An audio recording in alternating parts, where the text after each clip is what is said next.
Hay una,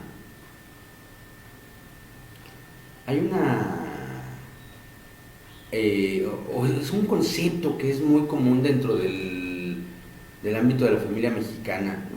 Que dicen por ahí, pase lo que pase, primero la familia. Sí lo he Oh, oído, ¿no?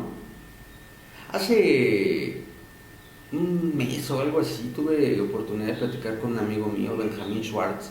Es un inversionista que tiene intereses muy fuertes en las comunicaciones de México, es dueño de acciones de pues, las principales empresas de comunicación, ya sabe usted, las televisoras y las estaciones de radio. Y él, pues platicaba ahí con él, estaba yo ahí en el WhatsApp, whatsappeando con Benjamín, y me surgió una pregunta que le hice. Me llamó mucho la atención la respuesta. La he estado meditando a lo largo de estos días, porque yo quería compartírsela, pero con un significado más allá de simplemente lo interesante, sino con propósito. Y creo que el propósito me ha sido aclarado en estos días, en los que nosotros hemos tenido diversas necesidades como familia, tanto nuclear como extendida, ¿verdad? Eh, por enfermedad, por situaciones económicas, por situaciones de índole económica incluso. Eh, y todo esto me llevó a entender algo que Benjamín me platicaba y que me aclaró, porque yo en un momento dado comencé la plática con él de este tema, hablándole de que a mí me sorprendía el hecho de que los judíos, el pueblo judío, no tenía o prácticamente no tiene gente pobre. Vamos a llamarle pobre a una persona, y quiero definir el término para esta plática. La palabra pobre, yo la defino como la condición económica de alguien cuyos bienes materiales no son suficientes para suplir sus necesidades básicas. Yo creo que una vez que las necesidades básicas están cubiertas, estás fuera del concepto de la pobreza. Puedes no tener abundancia, no tener riqueza, no tener lujos, pero tienes lo necesario, entonces no eres pobre. Pero una persona pobre es una persona que carece de lo indispensable, que no le alcanza para la comida, que no puede pagar su techo, que no puede pagar la educación de sus hijos, aun cuando fuera en escuelas del gobierno, etcétera. Ahí sí hay pobreza. Y me llama la atención que en prácticamente ninguna parte del mundo hay judíos pobres, a pesar de de las múltiples situaciones que ha sufrido el pueblo de Israel a lo largo de la historia. El antisemitismo es algo que ha ocurrido a lo largo de los siglos, y los judíos, el pueblo judío ha sido atacado, ha sido diezmado, ha sido expulsado de naciones y de ciudades, ha sido cruelmente robado, todos sus bienes les han sido arrebatados a lo largo de la historia, y veíamos varios aspectos de estos aspectos interesantes, como por ejemplo, todo el mundo dice, no, es que los judíos son buenísimos para comerciar, son unos negociantes increíbles y no dan paso sin guaracha, decimos aquí en México, ¿verdad? Pero tenía razón Benjamín cuando me dice, lo que pasa es que nosotros, al no tener tierra, necesitábamos buscar una seguridad, y nuestra seguridad se fundó en la posesión de lo que en algún momento fueron los únicos bienes no perecederos que aseguraban la estabilidad, que eran las joyas y el oro. No teníamos tierra, pero teníamos oro, o teníamos diamantes. Hoy en día todavía hay una buena cantidad de judíos que se dedican a la joyería o a la orfebrería y que tienen sus bienes, digamos que resguardados en esto, ¿no? En oro o en joyas. Pero en realidad actualmente la economía mundial ya no está basada en esto, sino más bien en bienes inmateriales, abstractos, que se encuentran representados por documentos, o ahora ya ni siquiera por documentos, ¿verdad? Ahora ya se encuentran representados en bits y bytes que están en las instituciones bancarias y financieras, y todo esto, aun cuando hoy ya estamos a 72 años de la fundación del Estado de Israel ya no es una realidad, ya no es así tanto como que los judíos no tengan tierra. Y bueno, hay naciones como México en las cuales un extranjero, si bien no puede tener la propiedad de la tierra, sí puede recibir una concesión relativamente permanente de un lugar, del lugar donde está un edificio, o una casa, o una empresa. Aún así, todavía el pueblo de Israel sigue siendo señalado por el hecho de que son magníficos comerciantes y también por el hecho de que no hay judíos pobres. Y en realidad, aun cuando nosotros, me refiero a la iglesia cristiana, tenemos un concepto un poquito abstracto, no digo que sea irreal, pero sí no está muy concretado, de que bueno, es que lo que pasa es que el pueblo judío es un pueblo bendecido por Dios y por eso las cosas les salen bien y les van bien, porque tienen la bendición de Dios. En realidad hay una fórmula que Benjamín me expresó con una sencillez que me impactó profundamente, porque cuando lo escuchas te das cuenta de que sería tan simple que los seres humanos, y en especial la iglesia, pudiera aplicarla. Porque me dice Benjamín, pues es que la familia es primero. Así me lo dijo, es que la familia es primero. Y yo, ¿cómo? Pues sí, dice, tú tienes hermanas, ¿no? Sí, yo conozco a tus hermanas. ¿Qué harías si una de tus hermanas no tiene que comer? Le digo, pues le doy de comer. Dice, no, le das trabajo para que tenga que comer, ¿no? Para que se pueda ganar la vida. Dice, y nosotros todos somos hermanos porque todos somos hijos de Abraham. Todos somos primos, sobrinos, nietos, todos somos familiares. Y yo no había entendido que esa perspectiva pudiera haberse trasladado durante 3.600 años y ellos siguieran considerando, cualquier judío es de mi familia. Fíjese nada más la profundidad del concepto. Parece simple y parece hasta chiste, ¿verdad? Porque hay infinidad de chistes acerca de los judíos, pero no, es algo completamente real y además es profundísimo y es impactante y es ejemplificador. Porque la palabra de Dios, una de las cosas que nos muestra con más claridad y que nos refleja tanto en la carta, yo lo veo con claridad en la carta a los hebreos, lo veo con claridad en la carta a los romanos, y está impregnado de ello todo el contexto de los profetas y las escrituras del Nuevo Testamento, es el hecho de que en la conversión al cristianismo, que tiene varios aspectos, la expiación, la redención, la justificación, etc., tiene como culminación de todo este proceso un concepto, que es el concepto de la adopción. Juan 1:12 dice claramente que a todos los que le recibieron, a los que creen en el nombre de Jesús, les fue dada autoridad para ser hechos hijos de Dios. Y esto es algo tan profundo y tan impactante en la vida, en la existencia cotidiana y también en la existencia trascendente, eterna de nosotros como seres humanos, que deberíamos tenerlo presente mucho más que en el simple hecho, que no es más que una costumbre, de llamarnos unos a otros hermanos. Porque esa es la forma en la que nos llamamos, ¿verdad? Es que es el hermano Jorge, la hermana Betina, la hermana Nena, la hermana Sonia, y así nos decimos hermanos, pero en realidad, ¿hasta qué punto tenemos clara esta idea? ¿Hasta qué punto tenemos claro este concepto? El concepto de que somos parte de la misma familia. Hoy en día, en estos tiempos de pandemia,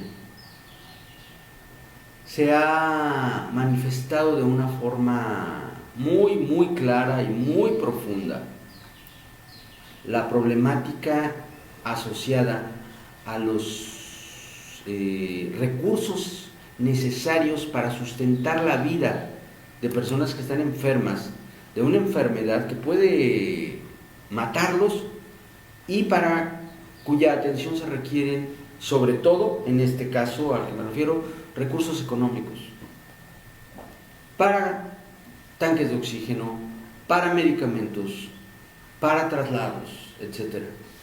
Y yo me encontré hace un par de meses, un mes, sí, más o menos entre 1 y 2 meses, que nosotros atravesamos por la urgente necesidad de conseguir oxígeno, tanques de oxígeno, concentradores, lo que fuera, para poder salvar la vida de nuestros familiares más cercanos.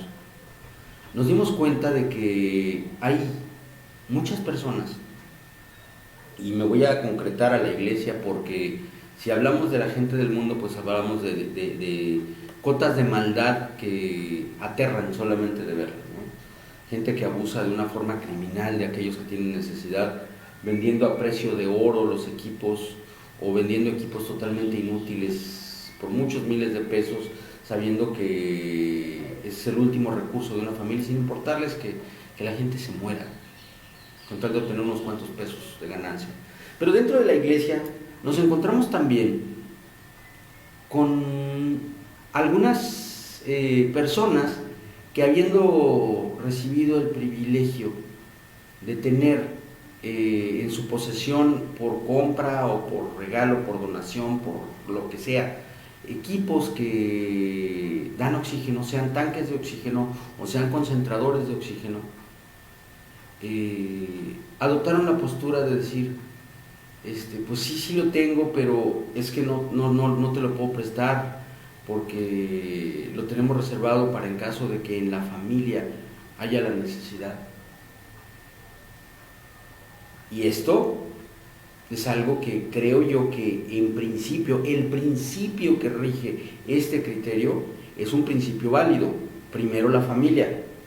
Lo que es sorprendente es que nuestro concepto de familia no haya sido transformado en nuestra mente para que entendamos que toda la iglesia es esencialmente una familia de hermanos que somos hijos del mismo Padre.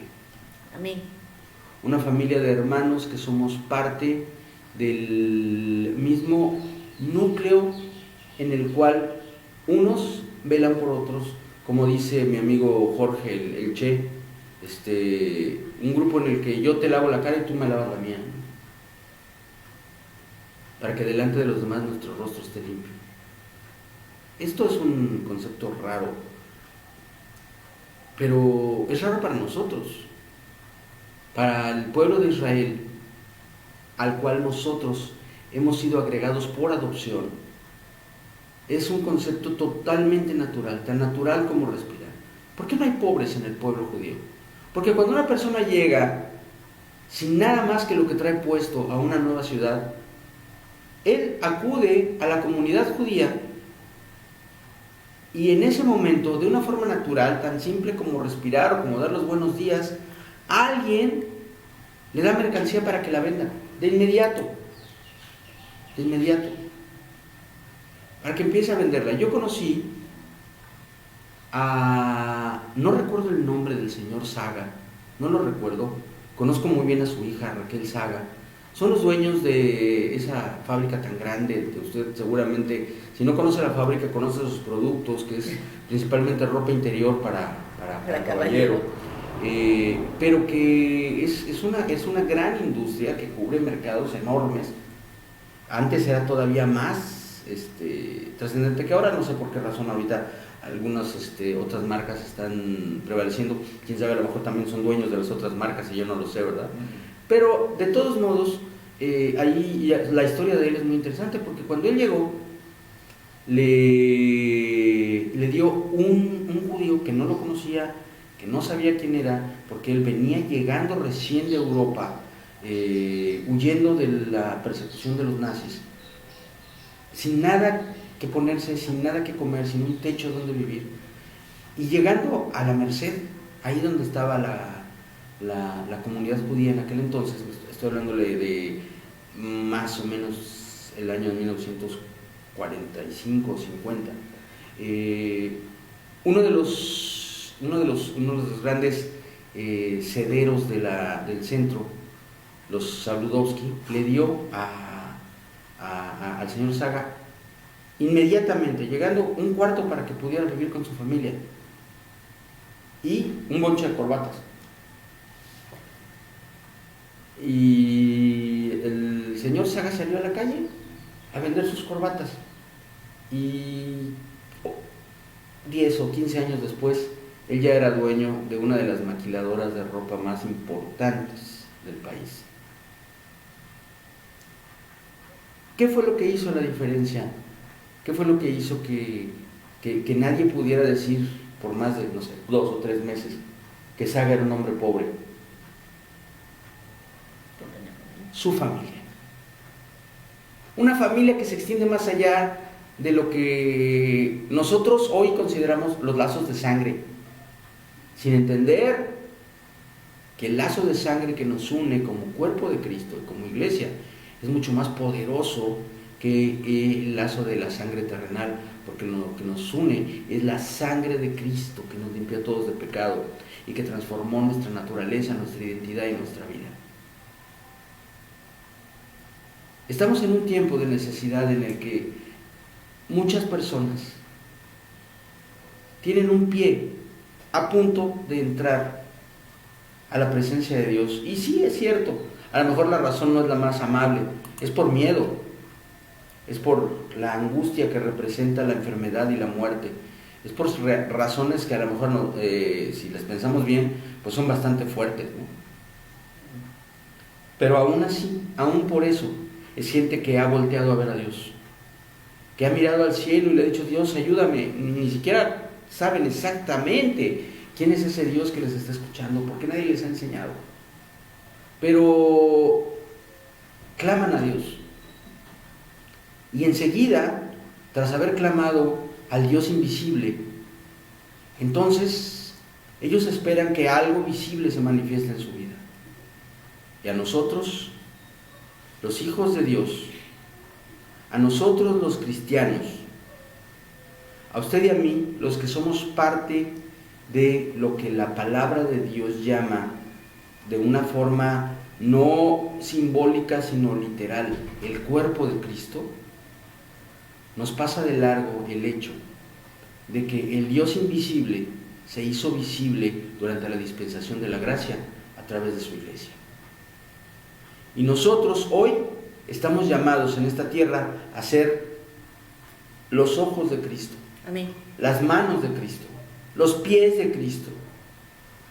Nosotros estamos llamados a ser la presencia real de Jesucristo en esta tierra, manifestada a través de su iglesia y soportada, sustentada por los dones de la ascensión, por los ministerios primarios que representan la obra de Cristo aquí en la tierra.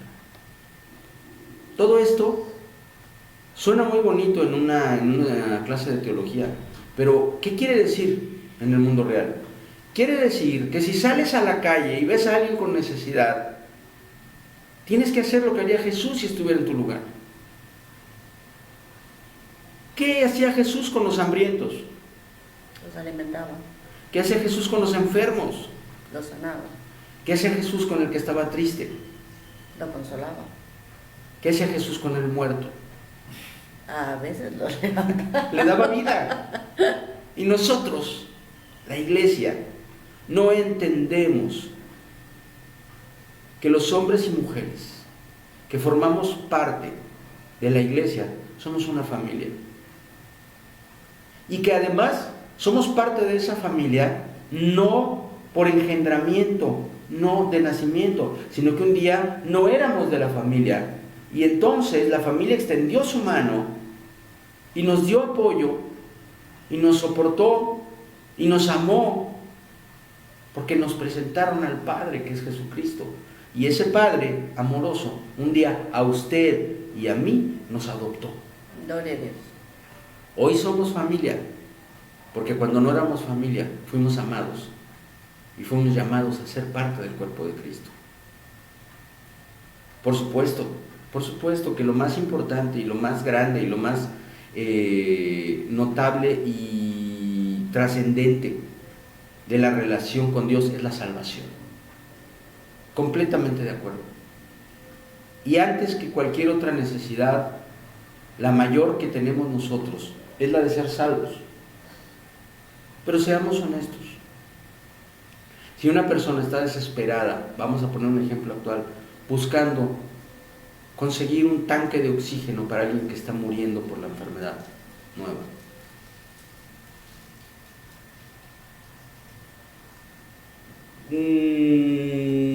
Puedo, sí, claro que puedo hablarle de Dios, y puedo hablarle de Cristo, y puedo orar por esa persona, pero también puedo, si tengo, prestarle un tanque de oxígeno, o prestarle un concentrador, o ayudarlo económicamente para que pueda conseguirlo, o pasarle mis contactos de la gente que conoce la forma de conseguir esos medios. Y tener presente que en esto, hoy, literalmente, se va la vida. Y que si una persona se muere sin haber conocido de Cristo, entonces su destino eterno está sellado de una forma lamentable. Y nosotros, usted y yo, hermano, hermana, que estamos en este mundo, a veces nos reservamos y decimos, bueno, no, es que los recursos que tengo, sí quisiera ayudarte, pero son para mi familia. Son para mi familia. ¿Quién es tu familia entonces? ¿Eres o no eres hijo de Dios, hija de Dios? ¿Eres o no eres parte de la iglesia? ¿Eres o no eres parte del cuerpo de Cristo? Porque el que vayas al templo los domingos o te conectes a todas las transmisiones del mundo, no te hace cristiano. Lo que te hace cristiano es ser como Cristo. La gente distinguió en Antioquía a los cristianos y les llamó así por primera vez, porque los discípulos hacían todo lo posible por vivir como vivió Cristo. Esto es lo que nos hace cristianos. El seguir los pasos de nuestro Maestro. El andar como Cristo anduvo. Que el Espíritu del Señor que estuvo sobre Jesús esté hoy sobre nosotros. Y que nos unja como ungió a Cristo para dar las buenas nuevas. Para dar libertad al cautivo. Para romper cadenas. Para llevar la sanidad de Dios a los enfermos. Para llevar el amor de Dios al necesitado, para suplir la necesidad del que no tiene, cuando nosotros tenemos. Y confiar, como aprendí yo de mi entrañable amigo, del pastor Javier Castro, que ya está con Cristo, confiar en que si hoy tengo que dar todo lo que tengo, no pasa nada, porque mañana Dios seguramente me va a dar más. Amén. Sin miedo. Con confianza total en la provisión divina. Considérelo. Esto no se ha acabado y no se va a acabar fácilmente. Esta situación que está atravesando el mundo, que está atravesando México, que está atravesando su ciudad, su barrio, su iglesia, no va a acabar tan rápido. Y todavía hay personas que están esperando en Dios. Y la espera en Dios es respondida por Dios a través de su pueblo, y nosotros podemos elegir ser parte de la obra de Dios o ver pasar la bendición y quedarnos sentados negando la fe que declaramos tener. Medite en ello. No es fácil, claro que no es fácil, pero le aseguro que no fue nada fácil subir a la cruz y morir sin proferir palabra alguna para nuestra salvación. Él es nuestro ejemplo, Él es nuestra guía, Él es nuestro pastor. Que Dios le bendiga. Piénsalo.